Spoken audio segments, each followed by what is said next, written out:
Saya mau cerita. Ada dua orang sahabat yang tinggal di sebuah desa kecil di Italia. Sebut saja nama mereka adalah Pablo dan Bruno. Mereka adalah anak muda yang memiliki impian yang tinggi.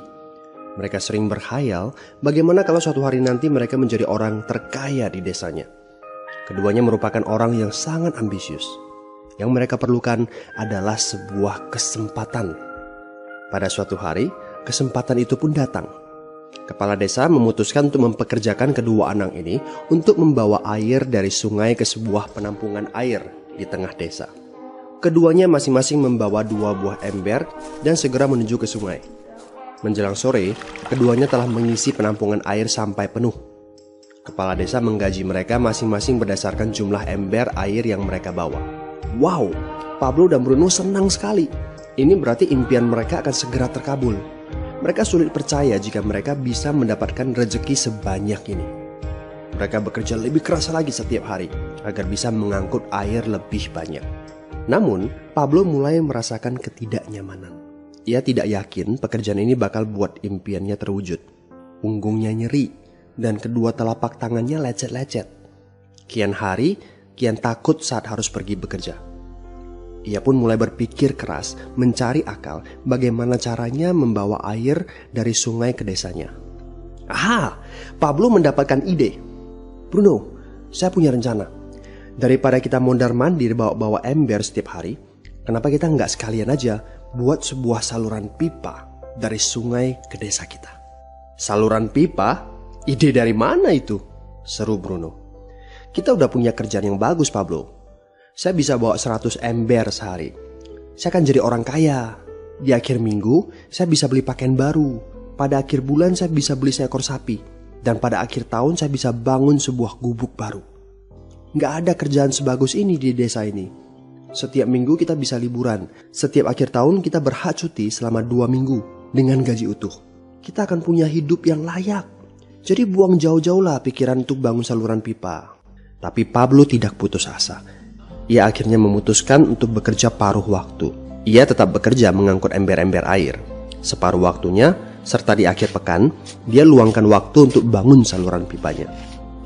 Hal itu tidak mudah. Penghasilannya otomatis menurun dan dibutuhkan waktu 1 hingga 2 tahun sebelum saluran pipanya bisa menghasilkan sesuatu yang berarti. Bruno dan orang-orang desa mulai mengejek Pablo. Dia menyebutnya Pablo si manusia saluran pipa. Bruno yang berpenghasilan hampir 2 kali lipat dari Pablo terus memamerkan barang-barang baru yang berhasil ia beli. Sapi, keledai, pakaian, sepatu baru, gubuk bertingkat 2. Bruno bisa makan mewah di kedai. Orang-orang di desa menyebutnya Tuan Bruno. Sementara Bruno berbaring santai di sore hari pada akhir pekan, Pablo terus saja menggali saluran pipanya. Pada bulan-bulan pertama, Pablo memang tidak bisa menunjukkan hasil dari usahanya. Pekerjaannya memang sangat berat, bahkan lebih berat daripada kerjaan Bruno.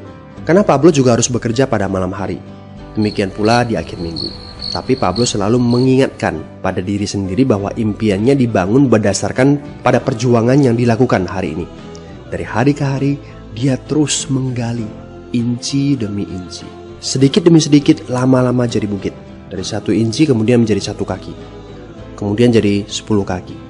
Kemudian 20 kaki, 100 kaki, dan seterusnya. Bersakit-sakit dahulu, senang-senangnya kemudian. Demikian dia terus menyemangati dirinya sendiri. Sepulang kerja, tubuhnya lelah sekali. Fokus pada hasilnya. Kata-kata itu terus ia ulangi dalam hati setiap hari saat dia pergi tidur. Sementara dari bar di desa itu terdengar gelak tawa mengiringinya ke alam mimpi. Ayo, fokus pada hasil akhir. Hari berganti bulan, saluran pipanya sudah setengah jadi. Saat beristirahat, Pablo melihat dari jauh sahabatnya Bruno yang terus saja mengangkut ember-ember. Bahu Bruno tampak semakin lama semakin membungkuk. Dia menyeringai kesakitan. Langkahnya semakin lamban akibat kerja keras setiap hari. Dia semakin jarang bersantai-santai di tempat tidur gantungnya. Dia lebih sering terlihat di bar, duduk dengan wajah letih dan murung. Saat pengunjung bar melihat Bruno, mereka saling berbisik. Hei, ini dia Bruno si manusia ember. Dia lebih suka duduk sendiri di sudut yang gelap ditemani botol-botol kosong di sekelilingnya. Akhirnya, saat bahagia Pablo pun tiba.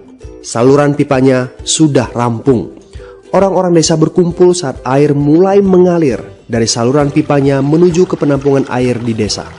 Sekarang, desa ini sudah bisa mendapatkan pasokan air bersih secara tetap. Pablo tidak perlu lagi membawa ember. Artinya, airnya akan terus mengalir, baik dia sedang bekerja maupun tidak.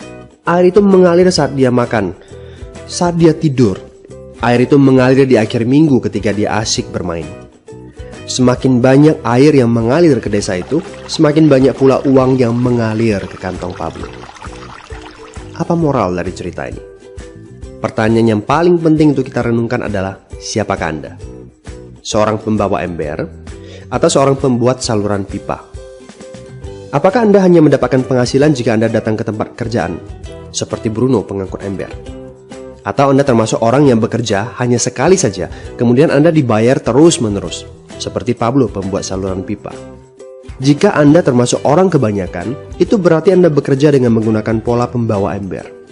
Anda membarterkan waktu untuk mendapatkan uang. Maksudnya, bekerja 1 jam dibayar per jam, bekerja 1 bulan dibayar per bulan, bekerja setahun dibayar per tahun. Masuk akal kan? Masalahnya, dengan sistem pembawa ember, masuknya uang akan berhenti saat kita berhenti bawa ember. Artinya pendapatan kita hanya sementara alias tidak langgeng. Kalau di suatu pagi Bruno bangun dan punggungnya terasa sakit, sehingga dia tidak bisa bangkit dari tempat tidurnya, berapa uang yang akan dia dapatkan hari itu? 0 besar. Fakta yang harus kita sadari adalah kita tidak bisa bekerja selamanya karena faktor usia dan kesehatan. Jika kita tidak sanggup membarterkan waktu kita, maka kita tidak akan mendapatkan uang. Pablo jauh hari sudah menyadari keterbatasan ini. Karena itulah dia langsung berpikir untuk menciptakan suatu sistem yang memungkinkan dia untuk terus mendapatkan bayaran baik dengan cara barter waktu ataupun tidak. Pikirkan ini. Bagaimana dengan Anda? Anda mau apa kalau besok penghasilan Anda berhenti? Apa yang akan terjadi kalau Anda dipecat? Apa yang terjadi kalau kemudian Anda sakit atau cacat sehingga tidak bisa membawa ember lagi?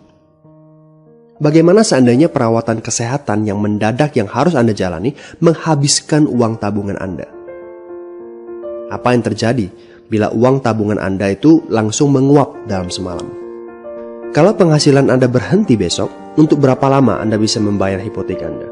Cicilan rumah, mobil Anda, ataupun untuk biaya sekolah anak-anak Anda?